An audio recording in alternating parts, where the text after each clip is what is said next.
Olá, amigos! Bom dia! Que bom poder chegar até você para mais um dia nessa nossa jornada, nessa caminhada que a gente divide enquanto a gente busca o Senhor por meio da leitura da Bíblia, por meio da meditação naquilo que a palavra de Deus nos diz e por meio da nossa resposta à palavra através da nossa oração. Eu agradeço a Deus porque você está aqui comigo, eu louvo ao Senhor porque você tem se mantido firme e estado aqui com a gente todos os dias. A gente já está nos capítulos finais do Evangelho de João, já sinto saudade já, por antecipação desse tempo que a gente tem junto todos os dias aqui. Mas eu tenho certeza que até a gente chegar ao final do capítulo do Evangelho de João, a gente tem muito a conversar, a gente tem muito a aprender. Na nossa jornada, nós acabamos de sair do momento em que Jesus é preso no jardim do Getsêmani pelos soldados, pelos judeus, e agora a gente se encaminha para a casa do sumo sacerdote, na verdade o sogro do sumo sacerdote, onde Jesus terá um julgamento preliminar. Ali, o mundo olha para Jesus, os representantes do poder religioso da época olham para Jesus e tentam julgá-lo. Como essa cena vai ficando cada vez mais turbulenta, mais violenta, e como a gente é desafiado como discípulos de Jesus a olhar para essa cena e perceber que realmente nós não nos encaixamos nesse mundo, não nos encaixamos no sistema desse mundo. Eu quero ler com você hoje a porção para a nossa meditação da Palavra de Deus. Para isso, eu convido você a ler junto comigo os versículos de 19 a 24 do capítulo 18 do Evangelho de João. A Palavra de Deus diz o seguinte: Enquanto isso, Anás interrogou Jesus a respeito dos seus discípulos e dos seus ensinos.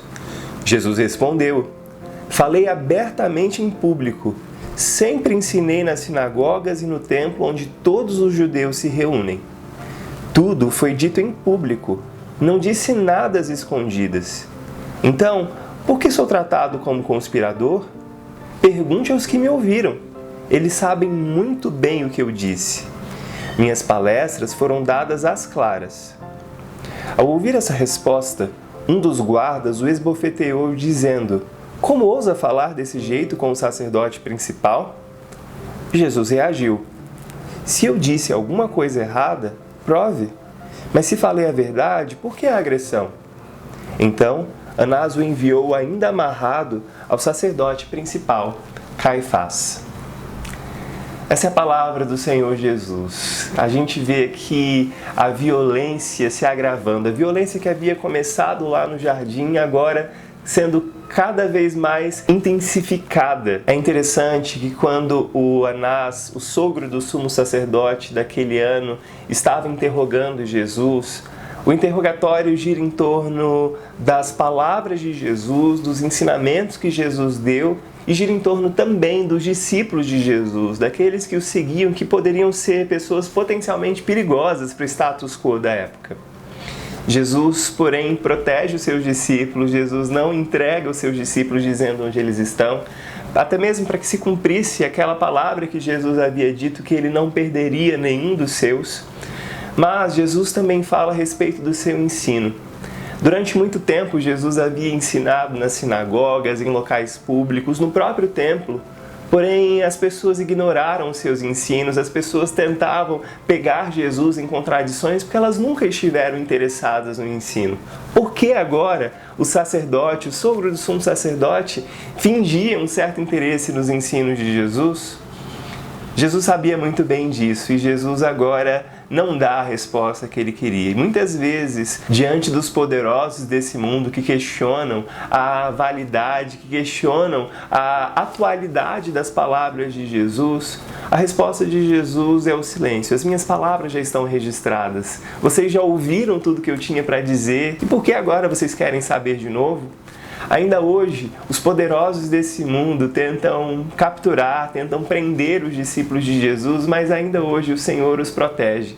Mesmo que às vezes muitos dos nossos irmãos cristãos sejam perseguidos e até mortos por conta do Evangelho, eles não se perdem porque o Senhor, o bom pastor que dá a vida pelas suas ovelhas, os guarda, os protege em sua mão. E embora a morte aqui nessa terra seja um final aparentemente definitivo, ela jamais dirá a última palavra, porque a última palavra foi dada na cruz e na ressurreição de Jesus. Diante dessas verdades, diante do poder, do amor do nosso pastor, só nos resta uma atitude, nos entregarmos a Ele em paixão, nos entregarmos a Ele em submissão.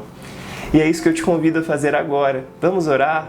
Vamos nos entregar a esse Senhor e declarar o nosso amor por Ele, declarar que confiamos no amor e no cuidado dEle? Feche seus olhos, vamos orar.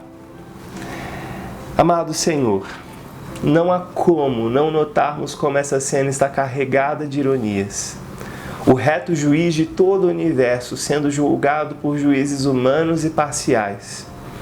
O verdadeiro sumo sacerdote sendo interrogado por um mero representante sacerdotal.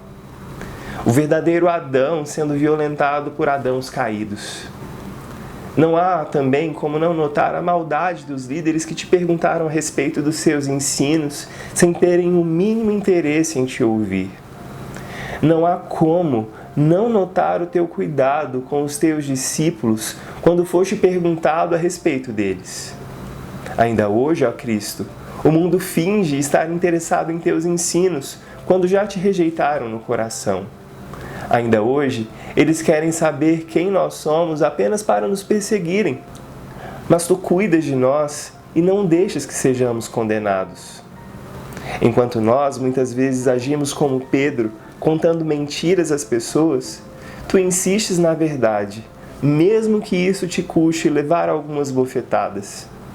Enquanto nós, juntamente com Pedro, dizemos coisas às escondidas, tu dizes tudo abertamente e por isso sofres a dor do amor. Ajuda-nos a seguir teu exemplo e que ao olhar para o teu profundo amor por nós, possamos te honrar, vivendo para a tua glória sem nos envergonharmos de ti. Oramos em teu nome. Amém. Que você viva para a glória de Jesus sem se envergonhar como Pedro. Que você viva na consciência de que é tão amado e protegido pelo Senhor a ponto de Ele dar a própria vida em lugar da sua. Que você não esteja junto daqueles que fingem ter interesse nas palavras de Jesus, mas que você de fato se envolva com quem Ele é e com a verdade do que Ele diz.